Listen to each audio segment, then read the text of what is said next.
എന്താ ഇപ്പോൾ അവിടെ ഉണ്ടായേ എന്ന് പറയുന്നൊരവസ്ഥയായിരുന്നു കേട്ടോ ഈ ഒരു ഷോർട്ട് വീഡിയോ അപ്ലോഡ് ചെയ്ത് കഴിഞ്ഞപ്പം അത്രയ്ക്ക് റീച്ചും അക്സെപ്റ്റൻസും ഈ ഒരു ഷോർട്ട് വീഡിയോയ്ക്ക് എനിക്ക് പെട്ടെന്ന് കിട്ടിയത്.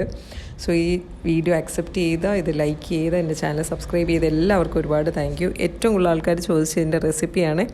അതുപോലെ തന്നെ എന്നെപ്പോലത്തെ ഒരുപാട് സിസ്റ്റേഴ്സും അവിടെ ഉണ്ടെന്ന് അറിഞ്ഞതിൽ ഒരുപാട് സന്തോഷം. അപ്പോൾ റെസിപ്പി തന്നെ ഷെയർ ചെയ്യാമെന്ന് വിചാരിച്ചു. ഉണ്ടാക്കാൻ ഭയങ്കര എളുപ്പമാണെങ്കിലും ഭയങ്കര പെർട്ടിക്കുലറായിട്ട് ചെയ്താലേ നമുക്കൊരു പ്രോപ്പർ പാവ്ലോവ കിട്ടുള്ളൂ. അതുകൊണ്ട് ആദ്യം 150 ഡിഗ്രി സെൽഷ്യസിൽ ഓവൻ പ്രീ ഹീറ്റ് ചെയ്യാൻ ഇടുക. അതിനുശേഷം ഒരു ബൗളിൽ, നല്ല ഡ്രൈ ബൗളായിരിക്കണം, അതിലേക്ക് 4 മുട്ടവെള്ള പൊട്ടിച്ചിടുക. അപ്പം ഞാൻ ഈ ബീറ്റ് ചെയ്യുന്ന ബൗളിൻ്റെ അറ്റത്ത് ചെറുതായിട്ട് തട്ടിയിട്ട് പതുക്കെ മുട്ടവെള്ളം എടുക്കുന്നത്. സ്പൂണോ കത്തിയോ വെച്ച് തട്ടിക്കഴിഞ്ഞാൽ ഉണ്ണിയും കൂടെ പൊട്ടി വീഴാൻ ചാൻസ് ഉണ്ട്. അപ്പോൾ ഒട്ടും മഞ്ഞയുടെ അംശം പാടില്ലാത്തതുകൊണ്ട് ഞാൻ വളരെ കെയർഫുള്ളായിട്ട് ആ മുട്ടവെള്ളം ഇങ്ങനെയാണ് എടുക്കുന്നത്.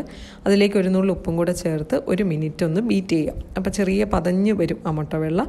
അതിലേക്ക് 1 കപ്പ് ചെറിയ തരിയുള്ള പഞ്ചസാര, ഒന്നെങ്കിൽ കാസ്റ്റർ ഷുഗർ അല്ലെങ്കിൽ ചെറിയ തരിയുള്ള പഞ്ചസാര ചേർത്തിട്ട് വീണ്ടും ഒരു 3 മിനിറ്റ് ഒന്ന് ബീറ്റ് ചെയ്യുക.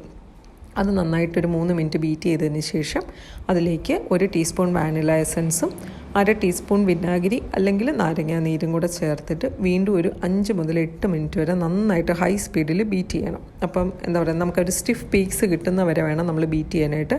അതായത് ഈ പാത്രം ഇങ്ങനെ കമിഴ്ത്തി പിടിച്ചാലും ഈ സാധനം താഴെ പോകരുത്, അതാണ് അതിൻ്റെ പരുവം എന്ന് പറയുന്നത്. അപ്പോൾ ഏകദേശം 5 മുതൽ 8 മിനിറ്റ് വരെ എടുക്കും. ആ ഒരു സമയം വരെ നല്ല ഹൈ സ്പീഡിൽ നന്നായിട്ട് ബീറ്റ് ചെയ്തെടുക്കുക. അതിനുശേഷം അതിലേക്ക് ഒരു അരിപ്പയിലേക്ക് 1.5 ടീസ്പൂൺ കോൺഫ്ലവർ ഒന്ന് സീവ് ചെയ്തിടുക. കോൺഫ്ലവർ ചേർക്കുന്നത് നമുക്കൊരു മാഷ്മെല്ലോയ് കൺസിസ്റ്റൻസി കിട്ടാൻ. അതൊന്ന് നന്നായിട്ട് ഫോൾഡിൻ ചെയ്തെടുത്തിട്ട് നമ്മുടെ ഓവൻ്റെ ട്രേയിൽ ബട്ടർ പേപ്പർ ഇട്ടിട്ട് ഇഷ്ടമുള്ള ഷേപ്പിൽ നമുക്കിത് സ്പ്രെഡ് ചെയ്തെടുക്കാം. ഏത് ഷേപ്പിൽ വേണമെങ്കിലും സ്പ്രെഡ് ചെയ്യാം കേട്ടോ. ഞാൻ നമ്മുടെ നോർമൽ ഒരു റൗണ്ട് ഷേപ്പിൽ അത് സ്പ്രെഡ് ചെയ്തത്.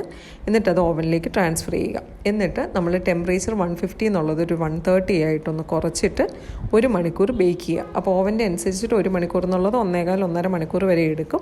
അത്രയും സമയം ബേക്ക് ചെയ്തതിന് ശേഷം അത് പുറത്തെടുക്കരുത്, ഓവൻ തന്നെ റെസ്റ്റ് ചെയ്യാനായിട്ട് വെക്കുക. ഏകദേശം 3 മണിക്കൂർ ഏറ്റവും കുറഞ്ഞത് വെക്കണം. 3 മണിക്കൂർ, 3.5, 4 മണിക്കൂർ വരെ ആയാലും കുഴപ്പമില്ല. ഓവനിൽ തന്നെ റെസ്റ്റ് ചെയ്യാൻ വെച്ചതിന് ശേഷം മാത്രമേ പുറത്തെടുക്കാവുള്ളൂ. ഏറ്റവും കുറഞ്ഞത് 3 മണിക്കൂറിന് വെക്കണം. അതിനുശേഷം മാത്രമേ അത് പുറത്തെടുക്കാവുള്ളൂ. അപ്പോൾ നല്ല ഡ്രൈ ആയിട്ട് നമുക്കത് കിട്ടും. പുറത്തെടുത്തിട്ട് ചെറിയൊരു ലെയർ വിപ്പിംഗ് ക്രീം അപ്ലൈ ചെയ്യുക. ഞാനൊരു 1/4 കപ്പിനും 1/2 കപ്പിനും ഇടയ്ക്ക് വരുന്ന അളവിലാണ് കേട്ടോ വിപ്പിംഗ് ക്രീം അപ്ലൈ ചെയ്തത്. എന്നിട്ട് അതിൻ്റെ മുകളിൽ നമുക്ക് ഇഷ്ടമുള്ള ഫ്രൂട്ട്സ് വെച്ചിട്ട് സെർവ് ചെയ്യാം. ഫ്രൂട്ട്സ് ആകാം, കസ്റ്റാർഡ് ആകാം, എന്താണോ നമുക്ക് ഇഷ്ടം അത് വെച്ചിട്ട് സെർവ് ചെയ്യാം. എൻ്റെ സജഷൻ കുറച്ച് പുളിയുള്ള ഫ്രൂട്ട്സാണ്, അപ്പോൾ ആ ഒരു സ്വീറ്റ്നെസ് ഒന്ന് ബാലൻസ് ചെയ്ത് കിട്ടും. സോ പുറത്തൊരു മെറിങ് കൺസിസ്റ്റൻസിയുള്ള, അകത്തൊരു മാഷ്മെല്ലോയ് ടെക്സ്ചർ വരുന്ന നല്ല പാവ്ലോവ നമുക്ക് കിട്ടും. ഈ ഒരു പ്രോപ്പർ ടെമ്പറേച്ചറും ടൈമും ഒന്ന് മെയിൻറ്റെയിൻ ചെയ്തുണ്ടാക്കിയാൽ. അപ്പം ഇതൊന്ന് ട്രൈ ചെയ്തിട്ട് എല്ലാവരും ഒന്ന് ഫീഡ്ബാക്ക് അറിയിക്കണേ. എന്തെങ്കിലും ഡൗട്ടുള്ളവർ കമൻറ്റ് ചെയ്ത് ചോദിച്ചാൽ മതി, ഞാൻ റിപ്ലൈ ചെയ്തോളാം. സോ ഈ ഒരു വീഡിയോ അക്സെപ്റ്റ് ചെയ്ത എല്ലാവർക്കും ഒരിക്കൽ കൂടി താങ്ക് യു. എൻ്റെ ചാനൽ സബ്സ്ക്രൈബ് ചെയ്ത എല്ലാവർക്കും ഒരുപാട് താങ്ക് യു. ഇനിയും സപ്പോർട്ട് ചെയ്യണേ.